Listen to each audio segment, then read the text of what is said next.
danger of that. Paul himself felt that danger. Paul felt the danger of, oh, if I preach to everybody and then myself lose it, I may not even make it. Paraphrasing what Paul said. I think the danger of anyone serving God is to become so, for it to become just something that you do, but for it to lose its true meaning, its true purpose. And so it did bring me to a place of reflection and prayer.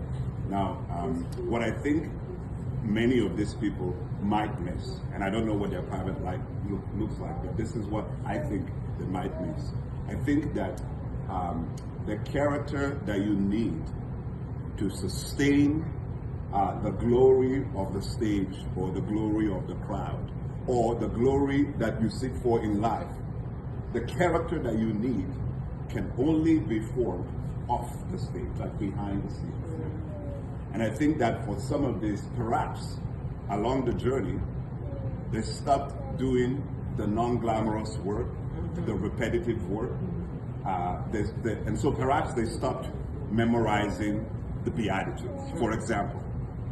Or they stopped going, you see, the problem about reading the scripture as if it matters and as if you really want, this is the problem, is that when I read the Beatitudes, I've already read it before, I know it.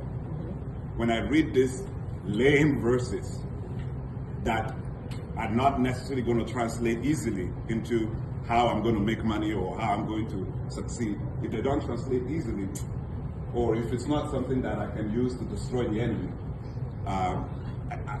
it's just, I'm just going to read over it and move on, right? But this is the deal that I want to leave with you, is the idea that you will not be able to carry the fruit unless your roots have gone deep and deep and deep into the ground. Now, no one will see the roots because everybody is interested in the fruit.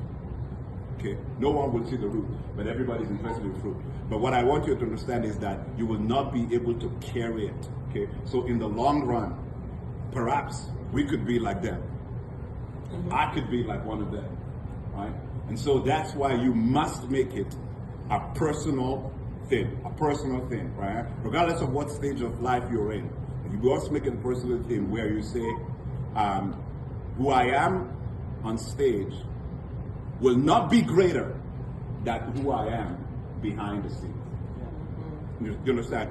If I'm more gifted on stage than I am in my private devotion, personal devotion to God, in the daily life that nobody sees, that is not glamorous, if I have, then there is a mismatch, and that weight will likely crush it.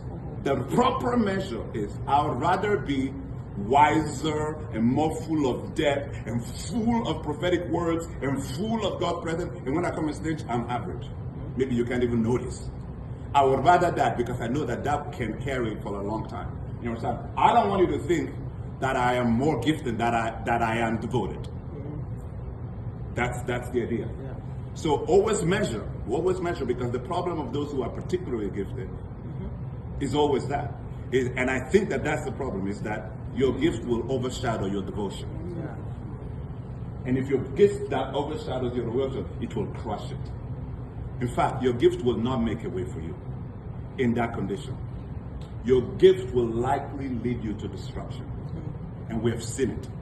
I don't need to tell you the number of artists, for example, that were particularly gifted. But because they didn't, but that gift was too great. And instead of making way for them, it led them to a way of destruction.